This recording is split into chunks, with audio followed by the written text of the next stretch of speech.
ugliness, ash cans and unattainable dollars, children screaming under the stairways, boys sobbing in the armies, old men weeping in the parks. Moloch, Moloch, nightmare of Moloch, Moloch the loveless, mental Moloch, Moloch the heavy judger of men, Moloch the incomprehensible prison, Moloch the crossbones soulless jailhouse and congress of sorrows, Moloch whose buildings are judgment, Moloch the vast stone of war, Moloch the stunned governments, Moloch whose mind is pure machinery, Moloch whose blood is running money, Moloch whose fingers are 10 armies, Moloch whose breast is the cannibal dynamo, Moloch whose ear is a smoking tomb, Moloch whose eyes are 1,000 blind windows, Moloch whose skyscrapers stand in the long streets like endless Jehovah's, Moloch whose factories dream and croak in the fog, Moloch whose smokestacks and antenna crown the cities, Moloch whose love is endless oil and stone, Moloch whose soul is electricity and banks,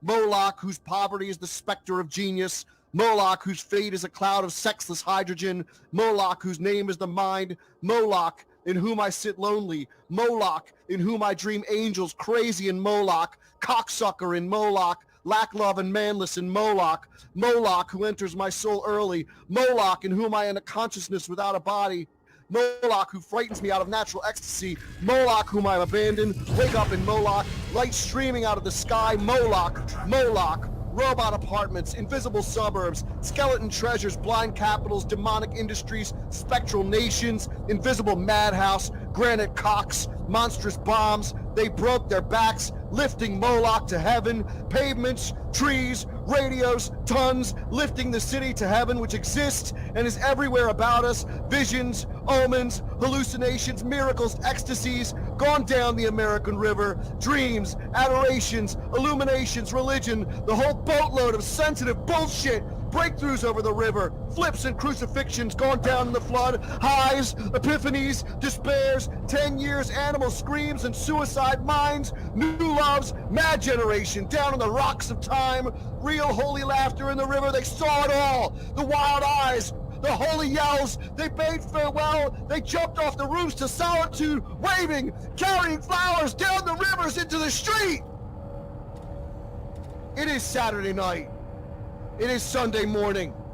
It is the Creepy Little Book Live. And you are listening to High Strangeness, the number one late night paranormal podcast on YouTube. I'm your host, Pete. And with me tonight, the Adorable the Horrible, Jesse Miller at the Crow's Nest, DJ D of the DJ D Show, and Tina Tomaszewski. And before we begin, let me take a spin through this chat and say hello to this community. See, Biden touches here. 310, Sugar Swan, how do you do? King Crow, what's going on? Lord Solar, glad you could be here. Philip Blair, how you doing tonight? Scott Williams, how is it going? Glad to see you here. Very much appreciate you tuning in. Red Monarch, glad you could be here tonight. Dinkum Aussie, thank you so much for tuning in. They call me Ralph. I'm so glad that you could find the time to join us, Serenity Falls. I appreciate you being here, Ginger Viking Jesus. Thank you so much for tuning in, Sebastian Nocturne. Super chat from Joseph Aldred, $1.99. I appreciate it, Joseph, but I am not going to read that. So if you want to take that back, feel free to do so. But I'm not reading that one. I'd like to keep my channel if you don't mind. Thank you very much, Nate D, for being here. Much appreciated. Thank you so much. So did we find your religion at the beginning of the show, or what? That was Howl by Allen Ginsberg. David Gosling is here. Lesser Logic is here. William DeKine, good to see you. Adventure Tale 101, thank you for being here tonight. Make It Nashy, glad you could join us. Thank you for being here. Jenna Genius, I hope I'm saying that right, but thank you for being here. Mutant in the Ark, Sonic 15, Resident Alien, Dash Fat Bastard, Adamski, Man of Ray of Hope, thank you for tuning in tonight. Glad you could be here. Much appreciated, much appreciated. We have about 45 people watching right now. I do appreciate you tuning in tonight.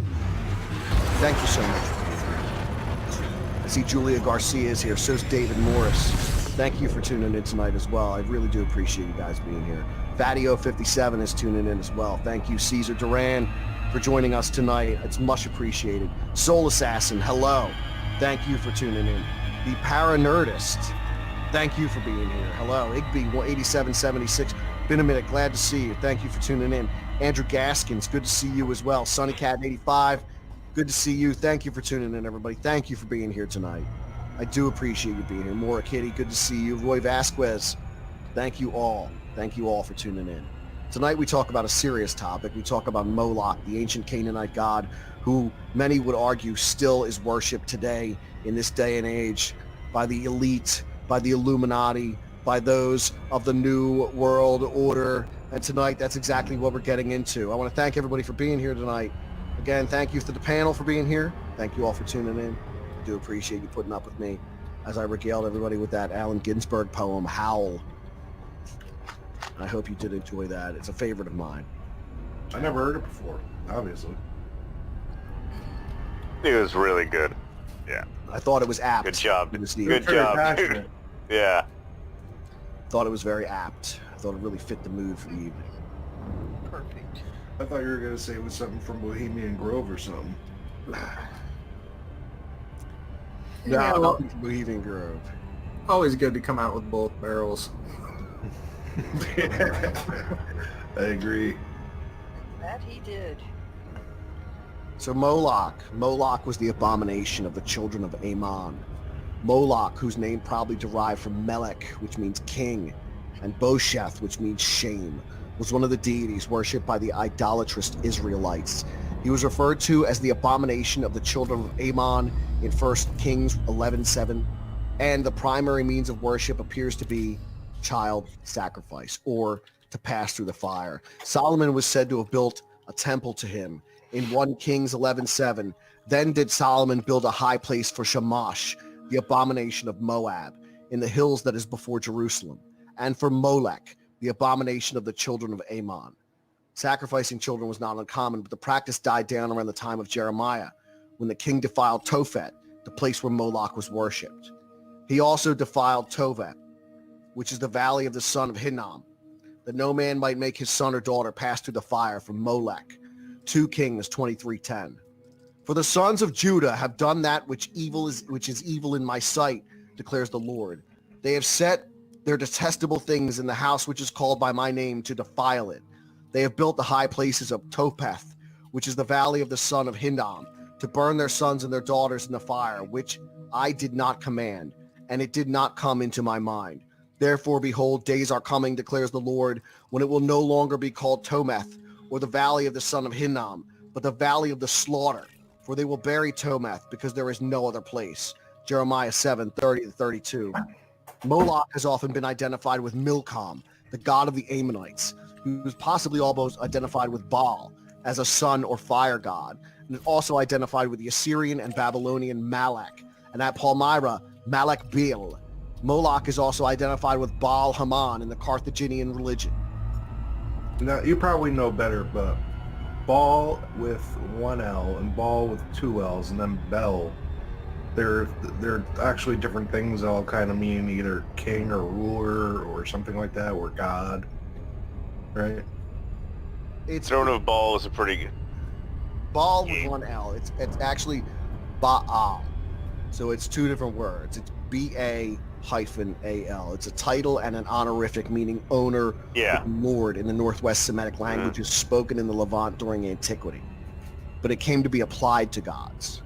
So Moloch and Baal are almost synonymous with one another. First Moloch, horrid king, besmeared with blood of human sacrifice and parents' tears, through, for the noise of drums and timbrels loud, their children's cries unheard that passed through the fire, for this grim idol, him to the Ammonite worshipped in Rabbah and her watery plain, in Argob and in Basan, to the streams of utmost Arnon, nor content with such audacious neighborhoods, the wisest heart of Solomon, he led by fraud to build his temple right against the temple of God, on that opprobrious hill, and made his grove the pleasant valley of Hinnom, Tophet thence, and the black Gehenna called the type of hell. That comes from Paradise Lost by Milton, page 391 to 405. In the Dictionary Infernal by Colin de la Plancy in 1863, Moloch was the god of the Ammonites, portrayed as a bronze statue with a calf's head adorned with a royal crown and seated on a throne. His arms were extended to receive child victims sacrificed to him. Milton wrote that Moloch was a frightening and terrible demon covered with mothers' tears and children's blood. Rabbis claim that in the famous statue of Moloch, there were 7 kinds of cabinets. The first was for flour, the second for turtle doves, the third for an ewe, the fourth for a ram, the fifth for a calf, the sixth for a beef, and the 7th for a child. It is because of this Moloch is associated with Mithras and his 7 mysterious gates with 7 chambers. When a child was sacrificed to Moloch, there was a fire lit inside the statue, and the priests would beat loudly on drums and other objects so their cries would not be heard. Moloch is well known in the Bible for being the god to whom child sacrifices appear to have been made in a shrine outside of Jerusalem. Although Moloch is well known in the Bible, he is less well known in the archaeological and historical records, leading to disagreement over the identity of the god, as well as the exact nature of the cult of Moloch. The name Moloch or Molech most likely comes from the Hebrew word melech, meaning king. For a long time, it was believed that Moloch was another name for Milcom, the chief deity of the Ammonites, but this view has fallen out of favor because of more recent research.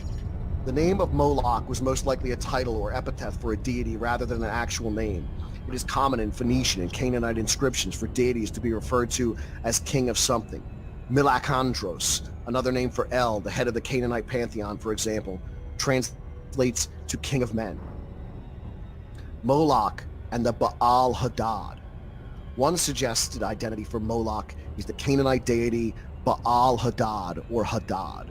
Hadad was considered the king of the gods by the ancient Canaanites. Evidence that Moloch can be identified with him comes from the fact that the pagan altars in the valley of Ben Hinnom, where children were sacrificed, is also described as altars to Baal by the prophet Jeremiah. Furthermore, Assyrian texts state that sacrifices were made to Hadad, the Assyrian equivalent of the Canaanite Hadad. This makes it reasonable to suggest that child sacrifice may have also been made to Hadad, and that the cult of sacrifice may have been related to him. Hadad, god of weather, hurricanes and storms, thunder and rain, and Assyrian soldiers carry his statue. In the biblical account, children are said to have been sacrificed or passed through the fire to Moloch at a shrine outside the city walls of Jerusalem called Topeth, in the valley of Ben Hinnom. Although it is most likely that this practice was due to the introduction of a foreign deity, it has also been suggested that Judahites believed they were making sacrifices to Yahweh, the national deity of ancient Judahites and Israelites. Either way, the prophets harshly condemned the practice as being offensive to Yahweh, whether it be a corruption of Yahweh worship or worship of a foreign deity such as Baal Hadad. The practice of child sacrifice is attested in other sources throughout the ancient Mediterranean world, particularly in Carthage. In the city, a sacred grove and temple were dedicated to one such cult. Carthage was founded by Phoenician colonists, which gives them a connection to Canaanites. It has been suggested there is also a connection between the child sacrifices practiced in Carthage and similar practices in Cana and Judah, such as the cult of Moloch. Some scholars dispute the suggestion, saying that the Carthaginian practice differ from the cult of Moloch. It is commonly believed that child sacrifice at Carthage was usually done only during times of extreme crisis, in accordance with classical sources, whereas this type of sacrifice is said to have been a regular part of the cult of Moloch. On the other hand, it isn't necessary to clear the biblical text that child sacrifice was as regular as has been suggested in the cult of Moloch. The cult of Moloch may also have only involved sacrifices in times of crisis, or may have occurred only in special occasions, such as annual festivals or at the birth of a firstborn child. These practices are attested in other parts of the ancient Mediterranean. As a result, there isn't necessarily a reason to think that one cult involved regular sacrifices while another did not. Another major point of contention is the study of Moloch is whether or not children were sacrificed at all. Some scholars, as well as ancient rabbis, have suggested pass through the fire meant passing between rows of fire and initiation rite.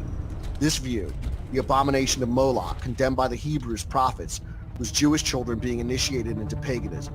Thus, children were not actually sacrificed at all, and it was an initiation ceremony that alarmed the prophets. There are some problems with this view, however. Although there are some cases where the text could be referring to something like this initiation rite, there are also cases where passing through the fire is clearly referring to burning. Furthermore, ancient Near Eastern texts give good reason to believe that actual child sacrifice occurred. There's a lot of uncertainty regarding Moloch. There are a few things that can be said with relative confidence. It is clear from biblical and ancient Near Eastern sources that Moloch was probably a title or epithet for the prominent Canaanite deity to whom children were at least occasionally sacrificed. This deity was either a foreign deity or it may have been a mischaracterization of Yahweh himself, though this is one of the less likely explanations. Beyond this, there is still much to learn. Now we talk about Moloch, and Moloch is a strange deity. In a time when it was so hard to keep your children alive, these people were actively sacrificing your children to ancient pagan gods. And one must understand what kind of person would do such a thing. How? And why? How gripped up in this pagan religion must you have been to put your own children through the fire? It's horrible.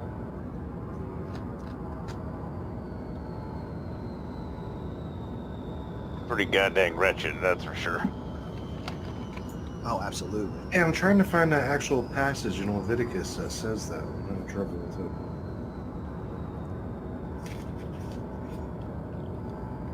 Which passage? About not getting your seed into the fire.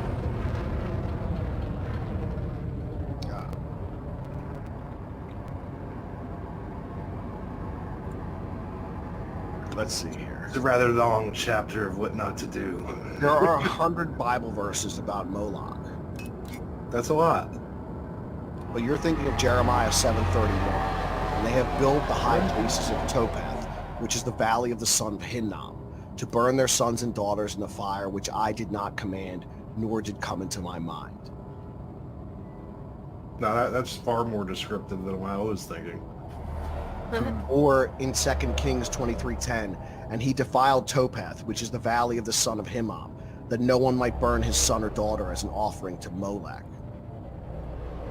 Or 2 Kings 16:3, but he walked in the way of the kings of Israel. He even burned his sons as an offering, according to the despicable practices of the nation who the Lord drove out before the people of Israel.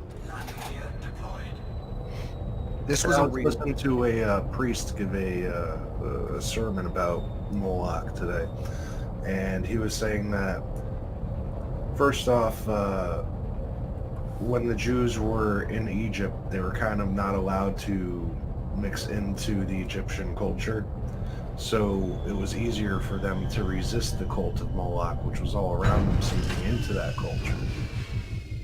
So I thought that was rather interesting. But you're saying that the sons of Abraham, everybody says that people try to bring up things where the cult of Moloch inspired Christianity, and see, he was like, that's not even possible because they were already in Egypt for at least 50 years. Yeah, there's no way the cult of Moloch had anything to do with inspiring Christianity. I would utterly dispute that myself. Yeah, people try to say because the years are so similar and the locations are close, but he was like, no, it's just not possible. The time is like a lifetime.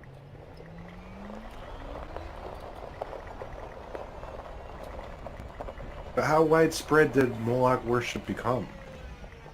Moloch worship was rampant through the Levant. Enough so that 100 Bible passages refer to it. Well,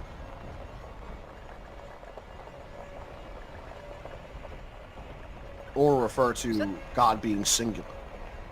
was that the same one that Hillary Clinton was supposed to? We're not getting into political stuff, dude. Well, it's not political, it was Well- religion. Hey, That's the same one that the golden beast that came down from the mountain did naughty things to with maybe a plane. Shoved it on a cornfield.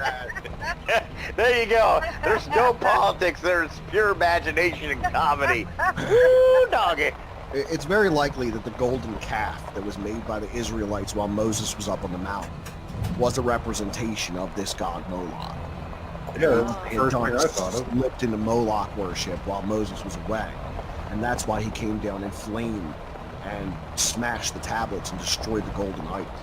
You know, when I was a small child and I saw that movie, I'm like, why are they so mad about it, them worshiping a statue? And it was just because it's a false idol, but it makes a hell of a lot more sense that they're worshiping a certain god man, that happens to, be a sacrifice for the babies. I just thought of something I saw in a movie. Did you ever see Dogma? Oh, yeah. Movie cow. Movie When, cow. Yeah, when they went up. Oh yeah, oh yeah. Booby is totally based off Inside baseball. a few interesting people. That's all I gotta say. More ball worship. Yeah. Golden balls. I mean, golden bull. For sure. Big golden bulls.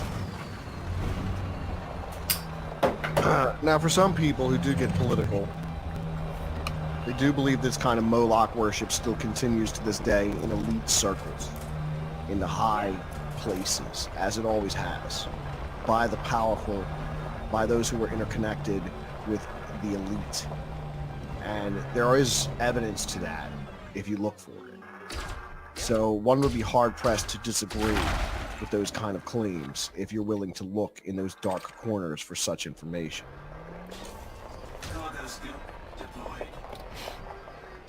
And that's as political as I'm going to get on the topic.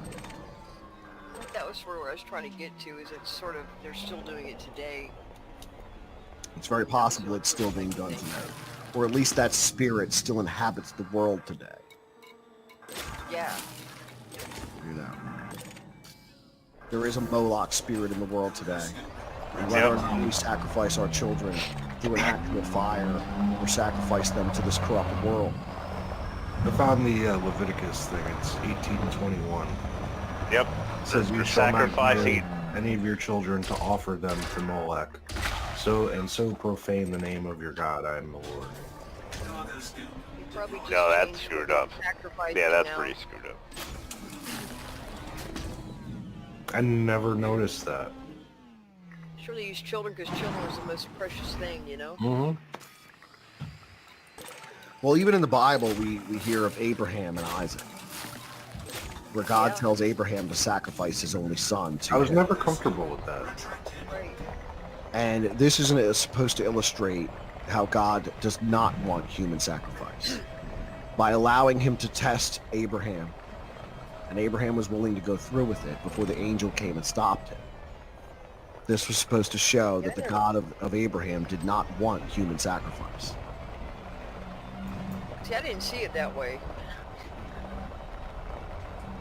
That was your I never did like interpretation. that. I never did like that story either. I just thought it was a crappy way to test somebody. Oh yeah. You know, it's sort of like you know, a girl or a guy telling their significant other, well, if you don't do this, I won't love you anymore. Well, you're stress testing one of your creations. Be Yeah. like, are you going to tell me, you know, look at it and go, no, well, that's wrong. Why do you? Yeah, that's the first thing out of my mouth would be hell no. Right, which even though, you know, you're commanded, like, are you going to stand on your own 2 feet and enforce your own will, or are you going to enforce my will? And of course, you know, kind of failed the test. You back it up with free will as a bitch. I mean, depending on how you want to look at it, you either failed the test or, you know, I never liked that story in the Bible. didn't. I mean, it's a thinker.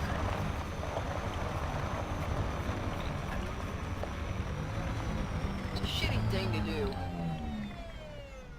Anyway, Not very godly.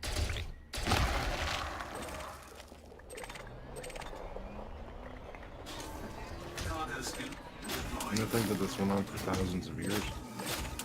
Right? I can't At least imagine. 1,000 years, right? I can't imagine a woman that would do that after carrying your child inside your body for 9 months and then saying, yeah, let's just go ahead and kill it. I Hey, just man. can't wrap my head around it. like, people I do can't all wrap- sorts of crazy shit to prove their I faith. know. To prove they're part of the in-group.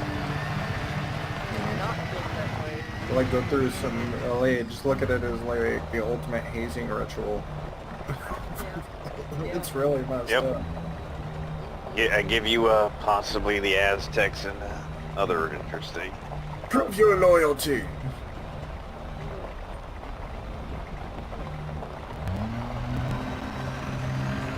You know what?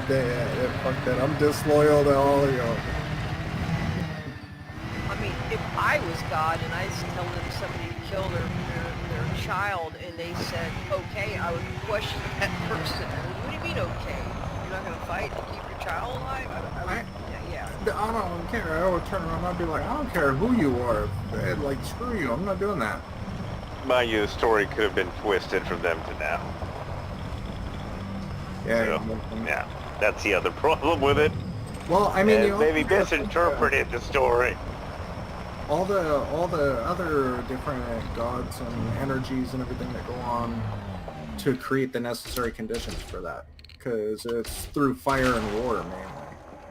You know, and war, if you look, like, war's been a pretty steady industry for a long time. Big bucks. Yeah. And I mean, you look at what happens in war zones and everything else, and it's just like, Whoever coordinates those is playing both sides, I can assure you that.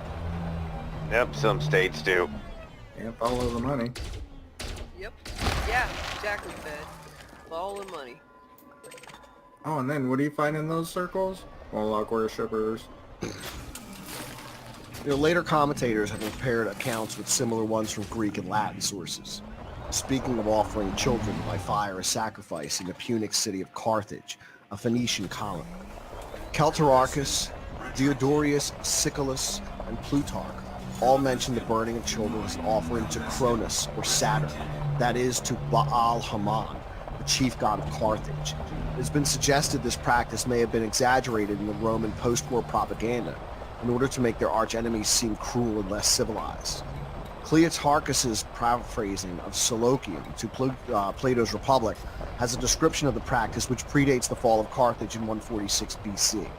There stands in the midst a bronze statue of Cronos, its hands extended over a bronze brazier, the flames which engulf the child. The flames fall upon the body, the limbs contract, and the open mouth seems almost to be laughing until the contracted body slips quietly into the brazier. Thus, it is that grin it is known as sardonic laughter, since they die laughing. Diodorus Siculus. There was in their city a bronze image of Cronus extending his hands, palms up and sloped towards the ground, so that each of the child when placed therein rolled down and fell into a sort of gaping pit filled with fire. Diodorus also relates that relatives were forbidden to weep, that when Agathocles defeated Carthage, the Carthaginian nobles believed they had displeased the gods by substituting low-born children for their own children. They attempted to make amends by sacrificing 200 children of the best families at once, and in their enthusiasm actually sacrificed 300 children. Freeman, in the History of Sicily from the earliest times, 1894, states that Carthaginian nobles had acquired and raised children not of their own for the express purpose of sacrificing them to the gods. The author states that during the siege, the 200 high-born children were sacrificed in addition to another 300 children who were initially saved from the fire by the sacrifice of these acquired substitutes. Plutarch wrote in Die Superstitione, but with full knowledge and understanding, they themselves offered up their own children, and those who had no children would buy little ones from the poor people and cut their throats as if they were so many lambs or young birds. Meanwhile, the mother stood by without tear or moan, but she would utter a single moan or let a tear fall. She had to forfeit the money, and her child was sacrificed nevertheless. The whole area before the statue was filled with loud noises of flutes and drums, but the cries of wailing should not reach the ears of the people. Jesus Christ. This is some of the most despicable things that have ever occurred on this earth. Straight up evil. It wasn't. It is these kind of things that have separated societies from one another. Some societies were better than others, especially in these ancient times. Yes. Thank God for America. We don't do that shit here. One of the things was saying that Well, that the general populace knows about. the reason for all this child sacrifice was to randomly try eliminate lines of men, like family lines, so that one day when a prophet or a messiah did come, they were trying to make John Connor his ass. Could be. You know what I mean? You know, unbeknownst to them, of course. Yes, America. Agreed, Philip. America.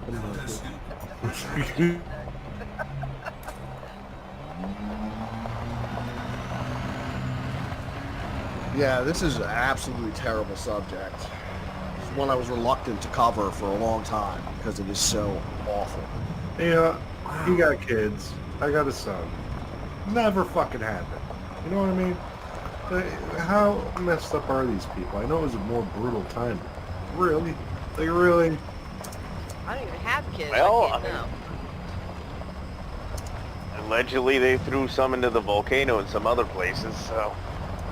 Good point, Yep. Range Lunatic. I mean, the Spartan straight up said, okay, this one's not good enough, we're just going to throw it over. So... Yeah, some societies have done some very screwed up things.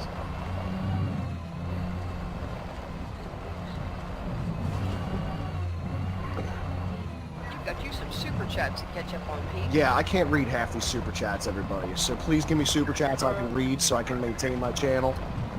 Joseph Aldred for $1.99 says Turf Cumlord. Thank you, Joseph Aldred. I don't know where you come up with the stuff. Turf Cumlord, there we go. David Morris for £2. David Morris, I can't read that. I want to keep my channel. Sorry about that. If you'd like to retract your super chat, I understand. Joseph Aldred for $1.99 says thanks Ginsburg. Well, thank you. Deranged Lunatic for $2 says very powerful opening tonight, Pete. Thank you very much. Dash Fat Bastard for $2 says so Old Testament Jehovah had some trust issues, man. Yeah, he definitely did. The Deranged Lunatic for $2 says America does sacrifice children in late-term abortions. That's a little more political than I like to get, but I can see where you're coming from with that. Obviously, people who are anti-abortion can see the correlation between Moloch worship and what happens with Planned Parenthood and such. So I can definitely see the correlation there, and I know some people feel that way about that. I don't want to glaze over that too much, but it is part of this. It's an aspect of this. Oh my God, I'm going to lose my channel over this show. Nah. Yeah. This is the one that's going to do it. I bet we're already... No, you'll be fine, man. It's not that bad. With this, have you heard the shit I say? Have you heard the shit I say on my channel? You'll be fine. And let alone other people. Jesus God. Look, this is the problem. When people can't actually sit down and have an open conversation about things, and occasionally, rib each other and razz each other's asses and stuff like that. But still, to be able to not sit down and have an actual discussion, an open discussion about things, and occasionally use maybe offensive language to some or whatever else. Like, everybody hears stuff on a daily basis that just rubs them the wrong way. Most people just let it go because they realize, it's part of life. Like, and there's way more to it than just those little moments that make you go, eh. So, you move on. But once you take that away from people like that's when really bad things start happening. So you gotta be able to talk, man. I mean, you're not using foul language. You should be fine. Dave Chappelle was saying that in his acceptance speech recently.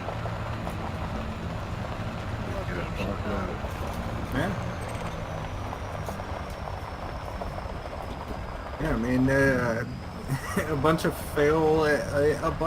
guys back in the day, who realized their own failures as humans in their own time, but, sat down and were like, hey, maybe we can do a little bit better than this. Still, they left that in there. They're like, the First Amendment. You need to be able to talk to one another. And yes, it's going to be messy, and occasionally feelings are going to get hurt, and tempers are going to flare, but the ability to have rational conversation needs to be there. And when it's not, that's why you have that the next in line. And this is history, for fuck's sakes. Yeah, that's my angle. Exactly. I'm talking about something that was a thing back. That's already happened. I mean, it's facts.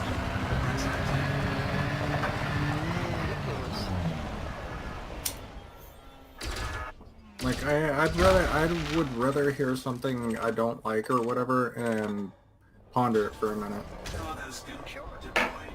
Then Precisely. to not be, be protected from that and have somebody else have their rights stripped from them or whatever.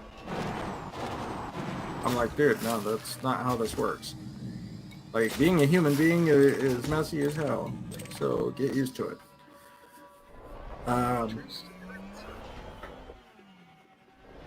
Exactly. You can't change truth. You can't change history. I mean, we're not even playing Cards Against Humanity live. I mean, come on. It's I love that game. It is probably the best game ever invented. I finally sat down and played it while I was on vacation. Oh my god, it's... Have you heard of it? To say the least, it was fun today, and they could probably deep fake me to hell and back with the stuff I got Tina. to say as the announcer. It was quite interesting. Oh boy. Tina, I'll put it this way. You want to get your channel nuked in about 3 minutes flat? Yeah, that game will do it. Play that game. Play that on there. And that's why we played it on Twitch. Crap. How funny.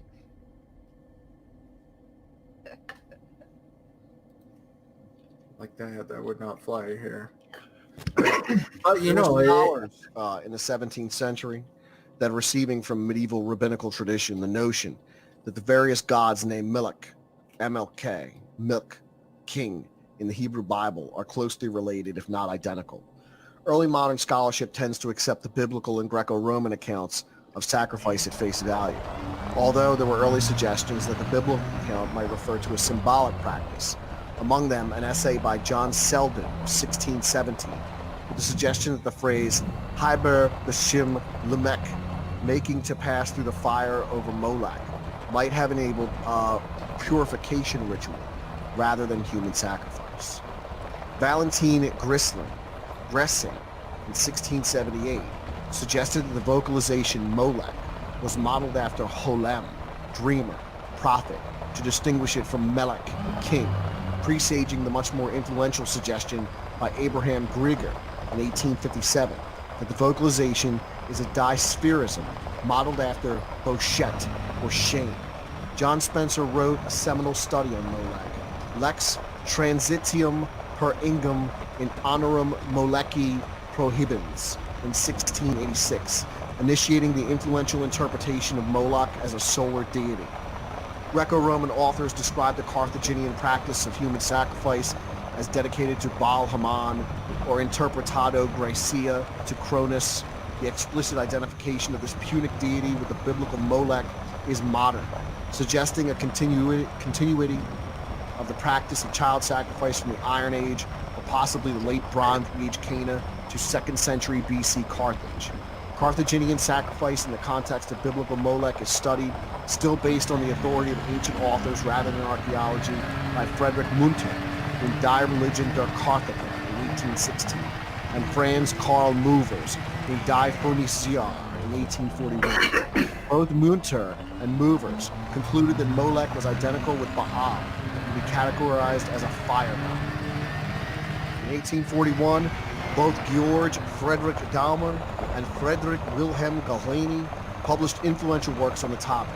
These authors came to the conclusion that the biblical text reflects an original identity of Molech and Yahweh, and thus the cult of Yahweh grew out of that of Molech.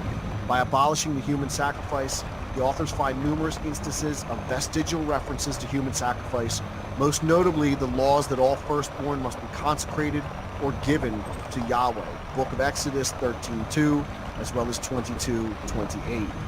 Abraham Grieger in 1857 argued that the vocalization Molech was a secondary disemiric correction due to refractors in the Masoretic text, and argued that there were a further 25 or so instances that should be taken to refer to Molech, which had been missing in the correctors. The remaining vocalizations, Melech, in the received texts. Of these proposed instances, Isaiah 30:33 has become commonly accepted, while others have at least best found partial support. The hypothesis of Dumar and Gahalani of the original identity of Yahweh and Moloch was controversially discussed and then widely accepted in the mid-19th century. It was influentially rejected by Wolf Wilhelm Friedrich von Baustissen in his dissertation Yahweh et Moloch, sive de rationale inter diem Israelitium es Molecium intersectiente in Litzbig, 1871. Baudissen argued that the theonomic milk was of general Phoenician and neither Hebrew nor Syrian origin, reflected in Melkart of Tyre and later reports of human sacrifice in the Tyrrhenian colony of Carthage, and that it was only the import of the cult of Tyrrhenian Baal, i.e. Melkor, under King Ahab, who ruled from 885 to 850 BC, that gave rise to his worship among the Israelites and the corresponding condemnation of the practice by the Yahwehist faction represented in the Hebrew Bible. In the early 20th century, scholarly opinion on the topic began to be informed by the results of archaeological excavation in the Near East, most notably those by R.A.S. Malacaster at Gezer during the 1902 to 1909 excavation. McAllister reported evidence of human sacrifice in the late Bronze Age Cana. Consensus shifted toward the assumption of widespread child sacrifice in Cana, although there were dissenting opinions. French-led excavations at Carthage began in 1921, and from 1923 reported finds of a large quantity of urns containing a mixture of animal and children's bones. René Dussaud identified the 4th century BC stela found in Carthage as depicting a child sacrifice. The Temple of Ammon, 1400 to 1250 BC, excavated and reported upon by J.B. Hennessy in 1966, shows the possibility of bestial and human sacrifice by fire. While evidence of child sacrifice in Cana was the object of academic disagreement, with some scholars arguing that merely children's cemeteries had been unearthed, in Carthage, a mixture of children with animals' bones may have well associated epigraphic evidence involving mention of milk led to consensus that at least in Carthage, child sacrifice was indeed common practice. The term melech in Punic epigraphy was given a reinterpretation by Otto Esfelt in 1935. Esfelt's suggestion was that mulk was not to be taken as a theonym of all, but as a term for a type of fire sacrifice. For the Hebrew Bible, he argued that 7 out of 8 instances of Masoretic molech, excising 1 Kings 11:7 as an error for mole count, should be regarded as the technical term for child sacrifice rather than a name for a god, and that Le Molech, as Molech sacrifice, had been reinterpreted as the name of a Canaanite island following the Deuteronomic reforms under Josiah, 604 to 609 BC. According to Esfelt, the 7th century reform abolished the child sacrifice that had hitherto been accepted part of the cult of Yahweh. Paul G. Moseka's Child Sacrifice in Canaanite and Israelite Religion, a study in Molech and Molech in 1975, similarly argued in support of the theory that child sacrifice to Yahweh was practiced until the Deuteronomic reform in the 7th century BC. Moshe Winfield in 1972 once again revived the Februarist position, suggesting that the practice of passing through the fire prohibited the Israelites in Leviticus did not refer to actual child sacrifice, to a symbolic rite in which infants were passed across the flame. Smith in 1975 responded to this proposition by arguing that the Hebrew phrase implied the transition of to burn rather than to pass between the flame. John Day in 1989 argued for the existence of a god named Molech based on the Urigradic evidence. In the depiction, a little more impassive if there's all these bones. You could tell. Oh yeah. You could tell if it was in a fire. Can I ask you a quick question? Besides the large bowl that had the 7 chambers in it, they said that there was also like another full body that looked more like a Minotaur statue with the hands outstretched, and that they put the baby in the hands, then light it on fire. Yeah, that's something we were kind of discussing earlier. And here's actually a depiction of that. So we can take a look at this illustration. It's like 2 different sects or something of this cult. I think you obviously had the Ammonites who worship this. the Canaanites who worship this, and the Carthaginians who worship this. So yeah, you definitely had different sects of people who were all worshiping this god and practicing this practice. The Carthaginians are pretty damn brutal. But This one doesn't look like he's depicted with horns. no, they're just off to the side, I believe it looks like. Oh, that was his ear. There actually is a horn above the ear. Yeah, that's what I was referring to. If you look at where the ear meets the head, there's a horn that curls up around. It looks like it's part of the cap that he's wearing, but there is a horn. I got you.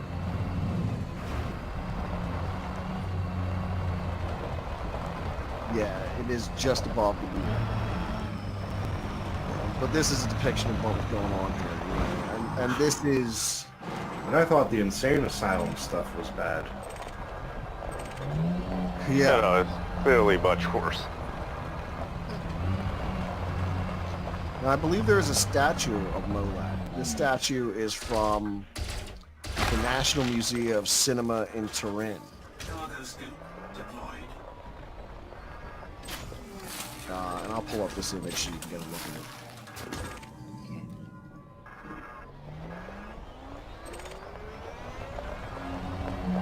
Here we have this modern day Moloch statue. Let me blow that up a little bit so you can try to look. So to this day, you still have That's a weird one. these Moloch statues. And where is this? Turin. Why did they have this? You could, it's a good question. Turin is weird is just common there. Yeah. There's other stuff. At least he's chained up. Enjoy Google. So you got 3 eyes, or is it 2? Looks like 3. Right? I mean, I see one in the center, and another one on the other side of this big open mouth.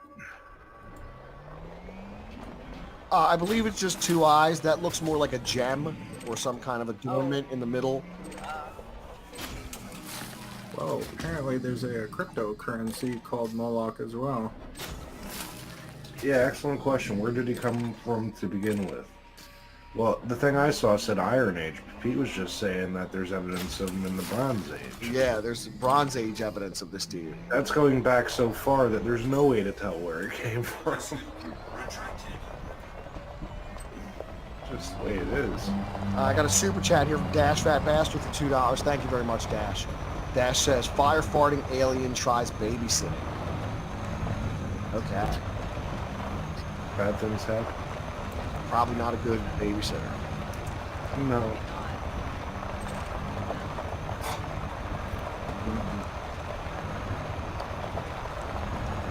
Better hide your kids.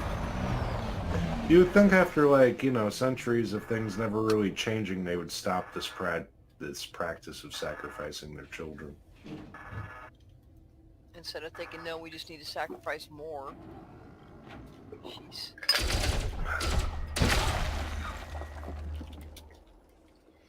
It's awful. Here's an article I found from LifeSite. The statue of an ancient god of child sacrifice was put on display in Rome.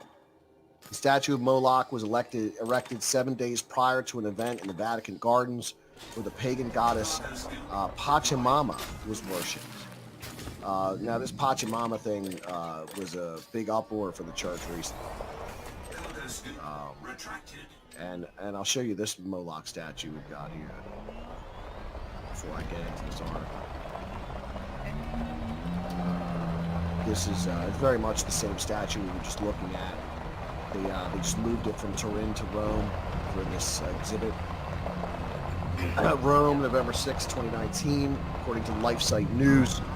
A reconstruction of the pagan idol who demanded child sacrifice was stationed at the entrance of Rome's Colosseum as part of a secular historical exhibition. The presence of the idol raised particular concern among Catholics as it was erected 9 days before the Amazon Synod and the subsequent scandal over the veneration of the Pachamama idol at the Vatican. The statue of Moloch, worshipped by both the Canaanites and the Phoenicians, is part of an exhibit dedicated to ancient Rome's once great rival, the city of Carthage. The large-scale exhibition, titled Carthago, the Immortal Myth, runs until March 29th, 2020. A reconstruction of the terrible deity Moloch, linked to Phoenician and Carthaginian religions, and featured in the 1914 film Cabiria, dedicated by Giovanni Pastore and written by Gabriel di Annunzio, will be stationed at the entrance to the Colosseum to welcome visitors to the exhibition, stated a press release about the exhibit. The statue of Moloch was erected 9 days prior to the opening of the Amazon Synod, which was plagued with controversy from the beginning. After a ceremony in the Vatican Gardens involved the pagan goddess Pachamama was held in the presence of Pope Francis and top-ranking prelates. In the ceremony, participants prostrated themselves before wooden statues of the fertility goddess indigenous to South America. The statuettes were kept as part of the exhibit in the Church of Santa Maria in Transportina until they were thrown into the Tiber by Australian Catholic Alexander Chickagoogle on October 21st. Afterwards, a copy of one of the mass-produced figures was kept in the church. Some Catholics are distressed that the pagan god Moloch has been erected at the entrance to the Colosseum, which is one of many amphitheaters where Christians were tortured and executed for entertainment of the pagan crowds. We are so excited the day we decided to go to the Colosseum. Alexandria Clark told LifeSite News via email she and her sister Tiffany were looking forward to visiting the site of Christian martyrdom. But the moment we got there, the sight that greeted us was horrifying. Standing guard over the entrance was the colossal pagan statue of Moloch. It was placed in that prime spot so that everyone who entered the Colosseum had to pass it, she continued. It was like they put Moloch there to mock the sacred place where the holy martyrs spilled their blood for the true faith.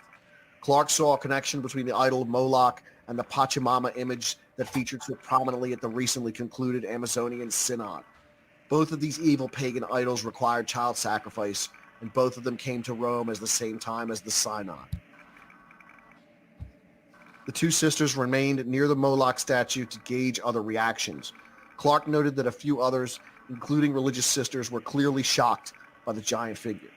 The image of Moloch is modeled on a representation of the child-devouring demon found in the 1914 Italian science film Cabiria.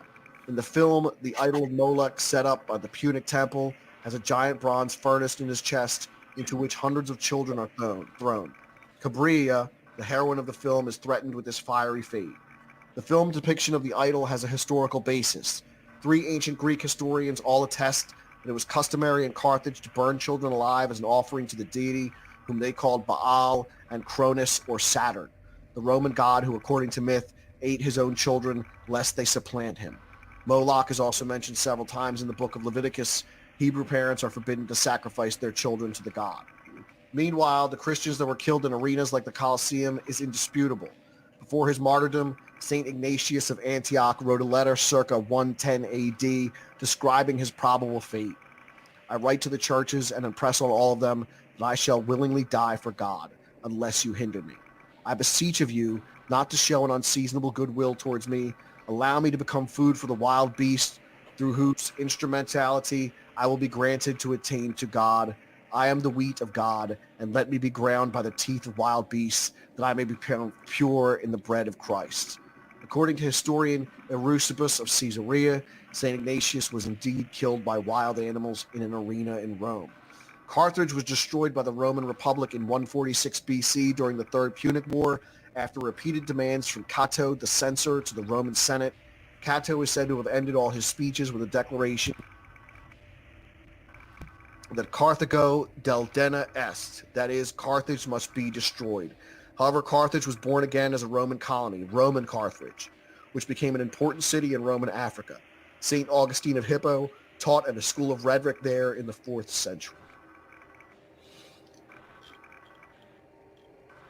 So there we see it. The statue of Moloch that rests in the Colosseum. That will be there until March of this year. Dude, the 3 eyeballs on top is the craziest. He was saying that the middle one was probably a gemstone. Yeah, I think the middle one is an adornment, not an eyeball. Mm. That's what I thought, though. If anything, it's probably a sun disk. Oh, yeah. Yeah, good call, Pete. Yeah, that was common with them. Mm-hmm. How Quite come often. nobody knocks over this statue? Yeah, right? Well, it doesn't have any connection to the Civil War. Yeah. You would think that the Pope would come out and he'd be like, what the fuck is this shit? Well, if the Pope came out with a baseball bat, then it might be a Saints Row episode. You get a lot of respect. Maybe get a baseball bat, maybe a rocket launcher, flamethrower chainsword that says Miracle on it, and definitely devastate that evil contact statue. No, that sitting so close to Vatican City and so close to, the Holy Promised Land and everything is the equivalent of like the asshole neighbor down the street coming and like dog shit on your front doorstep. Yeah, pretty much. Oh yeah, it's quite insulting. I mean, Jesus, Yeah. the hell people went through with that crap there. Now, I got another super chat here to get to real quick from Philip Blair for $2. Thank you, Philip Blair.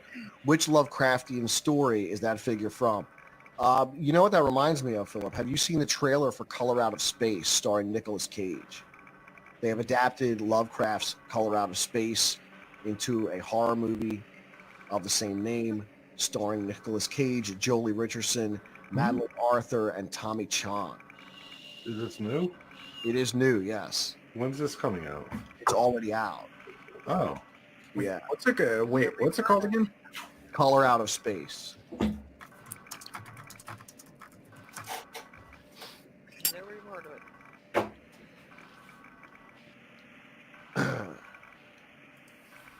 And it looks like it's only playing in 5 theaters in the entire Philadelphia region. Yeah, I'm about to search for it because I was just looking at this the other day. Yeah, it is not a wide theatrical release. It is very limited release here.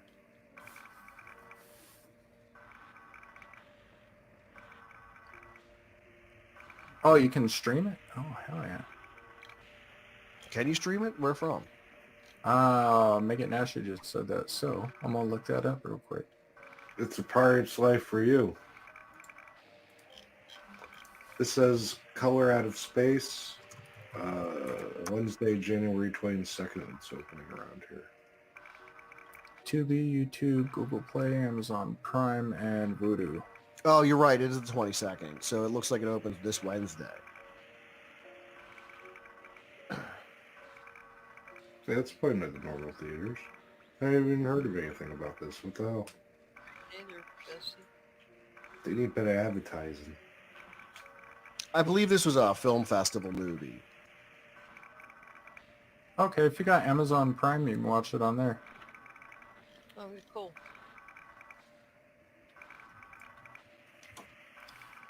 So there you go.